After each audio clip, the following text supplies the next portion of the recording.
और देखिए ईरान जंग के बीच निशाने पर यहूदी। लंदन की बात करें, जैसा कि मनीष भी बता रहे थे, यहूदी संगठन के हेडक्वार्टर पर हमला हुआ है और इत्ज़लाह के हेडक्वार्टर पर हमले के बाद वहां आग लग गई। हमले के बाद कई गाड़ियों में आग लग गई। सीसीटीवी में दिखे हमलावर, तलाश इनकी जारी है। जिस बात का जिक्र कर रहे थे मनीष, वो देखिए वो तस्वीरें सामने आ रही हैं, कैसे यहां पर आग लगी इन गाड़ियों को और अब हमलावरों की तलाश की जाए।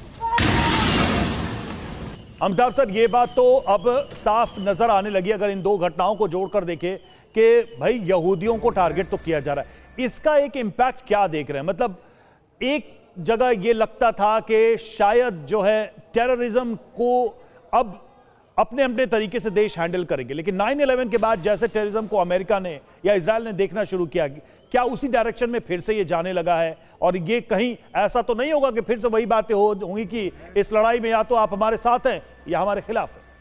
देखिए, ये मैं कह रहा था कि ये तो लड़ाई है, ये एक शुरुआत है कि वेस्ट एशिया में अनिश्चितता होगी, लेकिन इसका इम्प्लीकेशन पूरे दुनिया में हर राज्य में दिखेगा जहां जहां वेस्ट एशिया के या जहां जहां खुमैनी के समर्थक हैं। और वो कहां निकलेगा? जैसे जहां बहुत बड़ी सेमिटिक कम्युनिटीज़ है या ज्यूश कम्युनिटीज़ हैं वहां निकलेगा, जो इस समय आप लंदन में दिखा रहे हैं। और ये जो एंटी सेमिटिक फीलिंग्स हैं पूरी दुनिया में, उससे नकारा नहीं जा सकता, वो एग्जिस्ट करती हैं, वो फिर से सतह पर आने लगेगी। और जितने भी यहूदी या यहूदी से इजराइल से रिलेटेड इस्टेब्लिशमेंट, उन पर अटैक होंगे। ये मेरा प्रेडिक्शन है, मैं ये भगवान ना करे ऐसा हो, लेकिन मुझे ऐसा प्रतीत हो रहा है कि ऐसा। और सर ये भी बहुत हैरानी की बात है कि वेस्ट में बहुत वोकल भी है ये सेंटिमेंट। नहीं, वोकल तो है, वो सेगमेंट बहुत वोकल है, लेकिन वेस्ट में खासकर अमेरिका में देखेंगे वो डेमोक्रेटिक स्पेस इन्होंने प्रिजर्व किया है। जितने भी जायनिस्ट हैं उन्होंने वो डेमोक्रेटिक स्पेस प्रिजर्व किया है। हालांकि वो बहुत इन्फ्लुएंशियल हैं, लेकिन इनके जो डिट्रैक्टर्स हैं, जो वेस्ट एशिया के या जो ऐसे इस्लामिक संगठन जो इनका ओपोज करते हैं, उनके लोग इन पर, आपने अभी देखा था कैनबेरा में ऑस्ट्रेलिया के प्राइम मिनिस्टर गए थे वहां की ईद सेलिब्रेशन में, वहां पर लोकल लोगों ने, जो ऑस्ट्रेलियन सिटीजन हैं, उन्होंने प्रोटेस्ट किया। और उसके पहले हमने देखा भी है ऑस्ट्रेलिया में अटैक हो चुके हैं। नहीं, आप सही कह रहे हैं। अमेरिका के एक और एयरबेस पर ड्रोन दिखे, B-52 न्यूक्लियर बॉम्बर वाले एयरबेस पर कुछ संदिग्ध ड्रोन देखे गए। लगातार 6 दिन तक एक साथ 15 ड्रोन दिखे, एंटी जैमिंग सिस्टम से लैस थे। नियमों की वजह से ड्रोन को नहीं मारा गया, लेकिन ये ड्रोन एंटी जैमिंग सिस्टम से लैस थे, यानी इनको जैम नहीं किया जा सका। एक ऐसा एयरबेस जहां पर B-52 बॉम्बर्स वहां पर रहते हैं, जो अमेरिका का सबसे घातक बम वर्षक विमान है, वहां पर अगर 6 दिन तक 15 ड्रोन एक साथ दिख रहे हैं जो एंटी जैमिंग सिस्टम से लैस हैं, दैट मीन्स ये भी एक बड़ा अलर्ट है, ये भी एक बड़ा यहां पर फ्लैग है।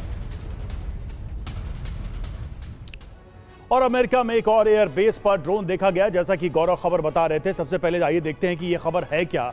तो लुइसियाना में अमेरिका के एयरबेस पर दिखे दर्जनों ड्रोन और बॉक्सडेल बेस पर 9 से 15 मार्च के बीच ये ड्रोन पहुंचे थे। लगातार 6 रात तक 15 ड्रोन नजर आए। यूएस बेस पर ये पहुंचे। अमेरिकी एयरफोर्स के परमाणु B-52 बॉम्बर यहीं पर तैनात हैं, इसलिए ये खबर और ज्यादा सेंसिटिव हो जाती है। अमेरिका ने क्यों नहीं मारा इन ड्रोन्स को? तो जैमिंग का सामना करने के लिए डिजाइन किए गए थे ये ड्रोन, और अमेरिका के सख्त ड्रोन नियमों की वजह से मारने पर भी बैन है। अगर नुकसान नहीं पहुंचाया तो मारने पर पूरी तरह से रोक है। परमाणु अड्डे के ऊपर ड्रोन मार गिराने में खतरे की भी संभावना है। कुछ सवाल है, वॉशिंगटन के बाद लुइसियाना में कैसे पहुंचे दर्जनों ड्रोन? और मैकनेयर मिलिट्री बेस के पास एयरफोर्स बेस पर ये ड्रोन क्यों थे? ड्रोन कहां से आए, किसने भेजे? अब तक पर्दाफाश क्यों नहीं हो पाया? इसकी जानकारी स्पष्ट रूप से क्यों नहीं साझा की गई है? क्या यूएस एयरफोर्स क्षमता की जानकारी लेने की कोशिश थी ये? और पहले मैकनेयर मिलिट्री बेस पर ड्रोन देखे थे, जो कि व्हाइट हाउस से 4 किलोमीटर दूर है। अब तक ड्रोन को लेकर आधिकारिक जानकारी नहीं है। पहले मैकनेयर सैन्य बेस पर ड्रोन दिखे थे, व्हाइट हाउस से केवल 4 किलोमीटर दूर। और उसके बाद अब देखे लुइसियाना में दिखे हैं B-52 जो बम वर्षक विमान है उसके एयरबेस पर।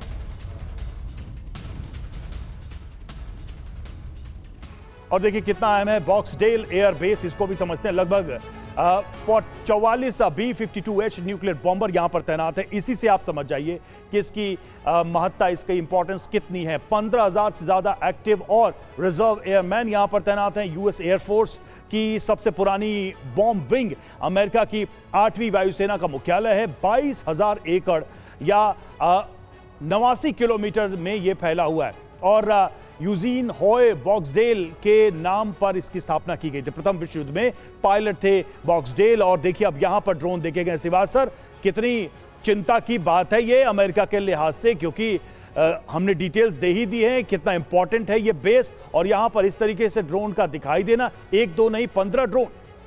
देखो रवि, 3-4 चीजें बहुत इंपॉर्टेंट है इसमें। एक तो ये कोई डिनाई द फैक्ट नहीं है कि B-52 बॉम्बर्स हैं लुधियाना एयरफील्ड में।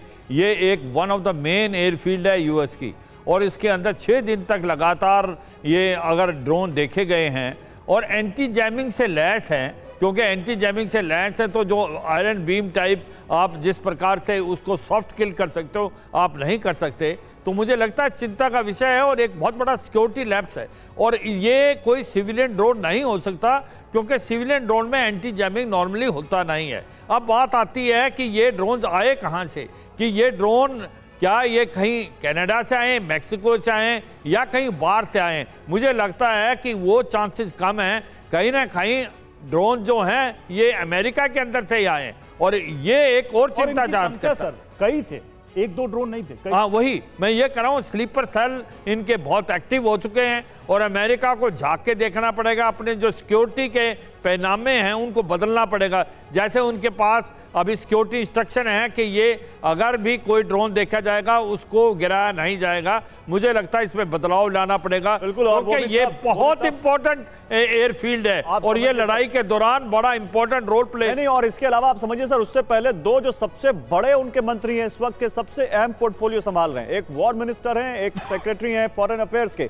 उन दोनों के घर, जिस बेस पर रहते हैं उन दोनों घर के ऊपर ड्रोन दिखे और उसके बाद धड़कम मच गया। तो ड्रोन्स ने भी अमेरिका को बहुत संकट में डाल दिया है। तो मनीष, हो सकता है कि ये 9/11 जैसा भीषण आतंकी हमला ना हो, लेकिन याद दिला दी है उसने इस हमले की। मनीष, बिल्कुल, देखिए इस वक्त जब प्लेन की जो तस्वीर सामने आई है और अभी आप उसे डिटेल में बता भी रहे थे कि अगले हिस्से को जो नुकसान पहुंचा है, तो इजराइल में और इजराइल के समर्थन के बहुत से ऐसे जो विशेषज्ञ हैं वो इस बात को पचा नहीं पा रहे हैं कि ये महज केवल एक ट्रक और एक प्लेन के बीच की टक्कर है। पहली बात तो ट्रक और प्लेन के बीच कभी टक्कर होगी ये सुनकर ही अजीब सा लगता है, लेकिन हाँ यहाँ पर हुआ। अथॉरिटी तो यही कह रही है कि फायर ट्रक और प्लेन के बीच टक्कर हुई, लेकिन प्लेन के उस फोटोग्राफ को देखिए, जिस तरह से कॉकपिट और उसका हिस्सा पूरी तरह से क्षतिग्रस्त हुआ है, या उसके बाद जो ठीक मिडिल में जो नीचे वाला हिस्सा है वो जिस तरह से क्षतिग्रस्त हुआ है। अमूमन ये या तो क्रैश विजुअल्स होते हैं या फिर किसी तरह के अंदर में जो विस्फोट होता है उसके विजुअल्स होते हैं। अभी ये कहना बहुत मुश्किल है कि क्या उस प्लेन में कोई विस्फोटक भी रखा गया था या नहीं, लेकिन जब इस तरह की घटना घटती है तो बहुत सारी बातें सामने आती है। एक तरफ जब ये कहा जा रहा है कि क्या ट्रक में बैठे लोग मोटिवेटेड थे, जानबूझकर उन्होंने टक्कर मारी है, वहीं दूसरी तरफ ये भी कहा जा रहा है कि क्या इस प्लेन में पहले से ही विस्फोटक रखे थे। हालांकि ये सारी अभी कयासबाजी है, बिल्कुल तरह की थ्योरी सामने आ रही है, कई सारी चीजें आनी बाकी हैं, लेकिन इतना जरूर है कि इस घटना ने एक बड़ा सवाल फिर से खड़ा कर दिया है, खासकर मेनलैंड अमेरिका की अपनी सुरक्षा को लेकर। तमाम मेहमान हमारे साथ जुड़े हुए थे इस पर चर्चा के लिए, आप सबका बहुत बहुत शुक्रिया।